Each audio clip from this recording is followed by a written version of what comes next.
Biak gindi tet ano kujoa pia hawa ke at oa hapang goridoana umu. Hello everybody, my name is Maya Peña. I'm an artist from Santa Clara Pueblo. I graduated from New Mexico School for the Arts High School back in 2018, and right now I'm attending Fort Lewis College, where I'm pursuing a degree in business administration and studio arts. But today I'm just going to be going over my work with you guys, some of the processes that I like to use. Yeah.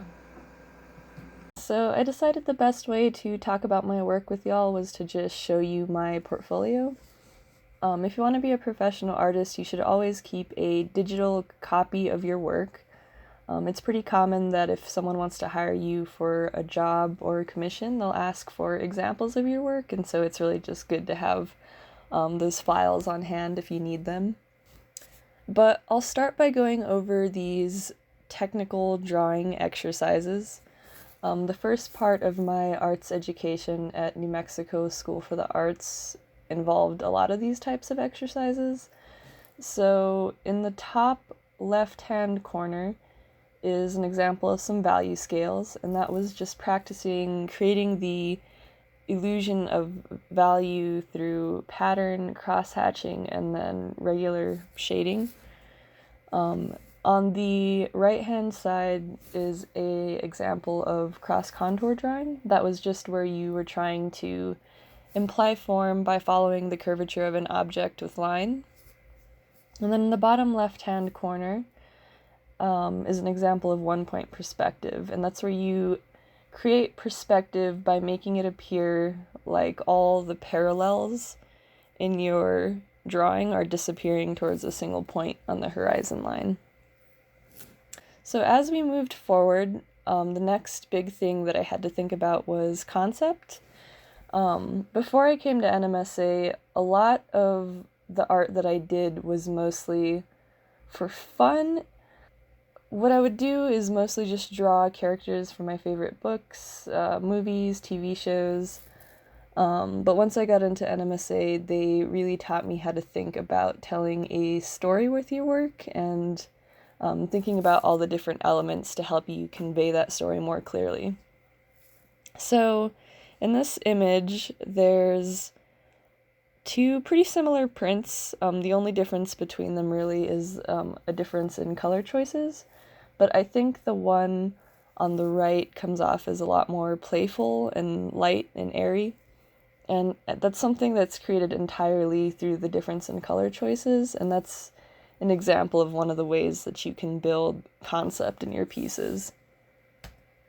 This is what I would consider an example of concept through imagery. So it's kind of cheesy, but I wanted to create a piece about life and death, and I chose to represent death through the skull, which is pretty stereotypical, and then life through this kind of cornucopia of food items that are at the bottom. During this time, I was making art inspired by my indigenous culture, but I was keeping it separate from the rest of my work. I thought that if I labeled myself as a native artist, I would have to make a really specific type of artwork, and that wasn't really what I was interested in at the time. Luckily, I outgrew that. I don't really think that way anymore. I think that started with my work on my senior exhibition. At NMSA, when you're a senior, you spend your entire year working on one project. I went through a few different ideas at first, but then eventually I made this piece. It didn't end up being a part of the final exhibition, but it did give me a direction to go stylistically. So this is the body of work that I ended up with. It was a series of 4 digitally drawn portraits that represented the power of minority women despite the hardships and suffering that they endure. But this is a style that I've continued to use in later work. This was a piece that I finished for the American Civil Liberties Union. They wanted me to make a piece about the work that they do in New Mexico. If you don't know what the American Civil Liberties Union does, they are legal defense for cases involving civil liberties. And so when I was thinking about ideas for this piece, I decided to mimic the imagery of Lady Justice. So that's the pose of the woman in the center in addition to the scale she's holding to her hand.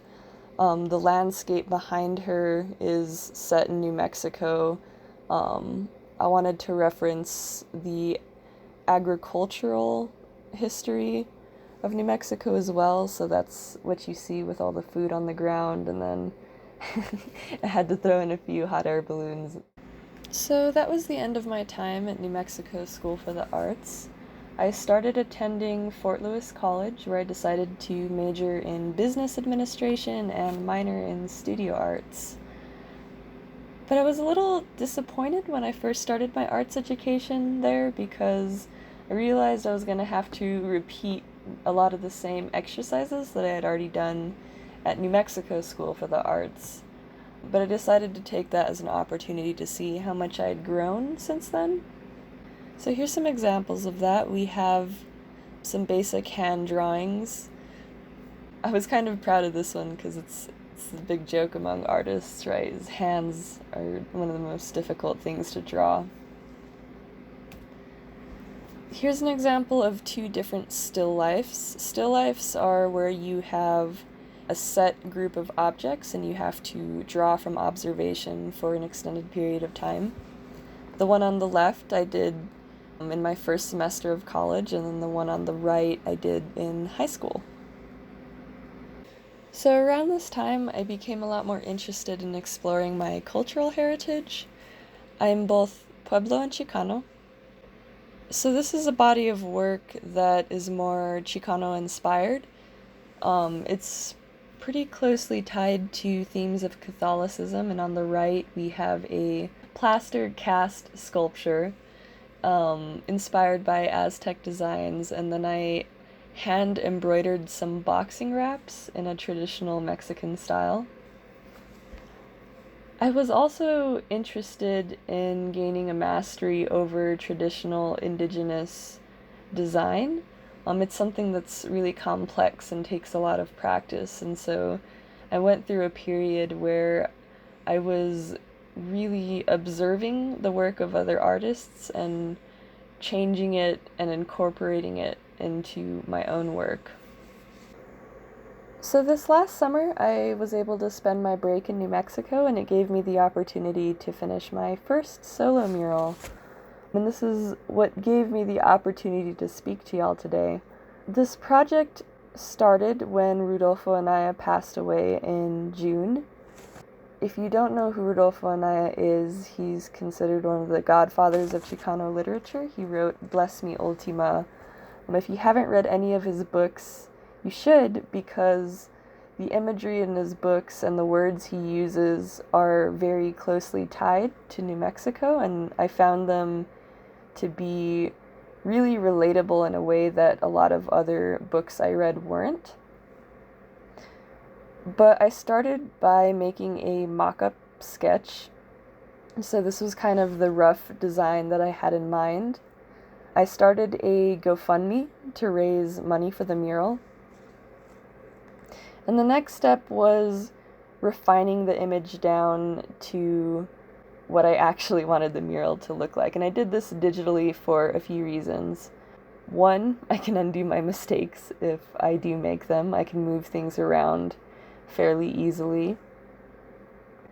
And second, the way that I wanted to paint this mural was I wanted to project this digital image onto the boards to give me kind of like a outline of where I need to put all the different elements.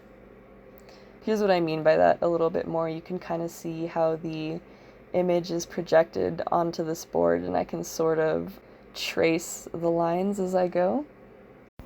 The other part of this project was I had to figure out where I was going to put the mural. I started by just driving around town and seeing what walls were available. But I really liked this one spot at the Lucero Center. I liked it because it was in an area that was really community oriented. There's the park nearby, the rec center, the public library, and then it was also by the road so that people would be able to see it as they were driving past.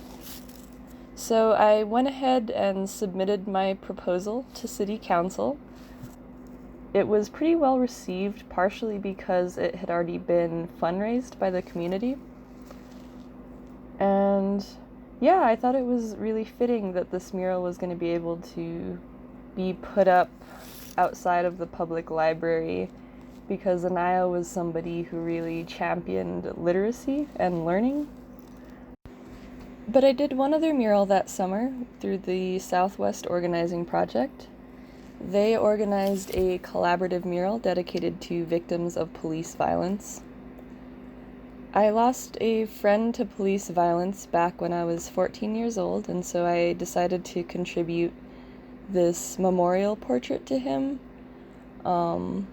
It was a smaller project, but it was still something that was special to me, and it was kind of a nice way to end the summer. So the next round of classes I took at Fort Lewis were really oriented around sculpture and 3D design. And I had a lot of fun with it because it's an area of art that I was pretty inexperienced with. But this is some of the work that came out of that. The top left-hand corner is a sculpture called Blood Quantum. It's made with 16 handmade cornhusk dolls.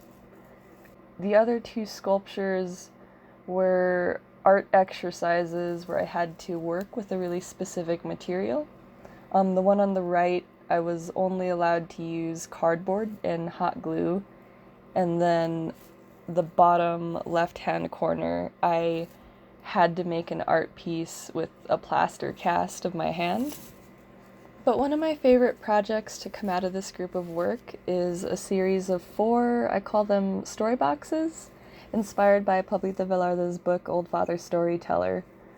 Each box represents a traditional story from her book, and I made them by cutting out a net, cutting the designs into the net, and then placing a layer of translucent tracing paper on top. That way, when I glued the boxes together and I put lights inside, the designs would shine through.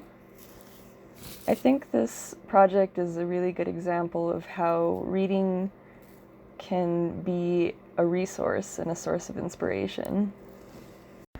So now that I'm done boring you guys with my portfolio, I'll give you a quick tour of my workspace.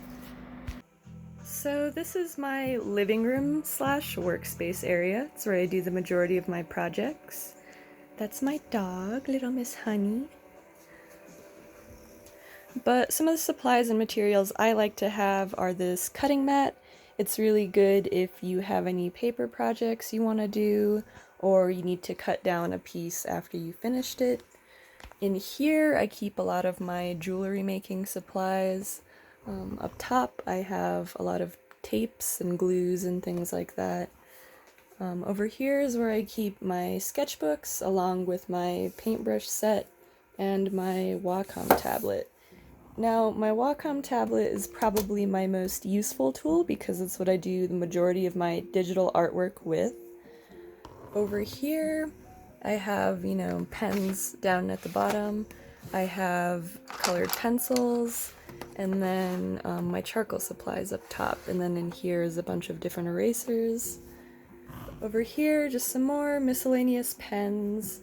Up top is where I like to keep all my painting supplies. So you have my super dirty art palette. And then in here is where I keep all of my paints. Down here is another art box that I just keep a lot of miscellaneous supplies in. And then underneath is where I keep all my ceramic stuff. I hope you guys enjoyed this presentation. One thing I wanted to talk about really quickly is that with videos like these, it's easy to gloss over how much time and effort goes into these projects. I would say that I can spend 40 to 80 hours finishing a piece of art. There really isn't a replacement for time, no matter what your interests are. An inexperienced artist can still make better artwork than an artist with experience if they're putting more time and effort into their projects. The way that I learned art isn't the only way. Everybody learns differently, but it's important that you figure out what makes you happy, because if you're working on something that already gives you some sense of satisfaction, you're a lot more likely to work hard towards your goals. But I hope that I got to share something that you found a little bit interesting today, and have a good rest of your day.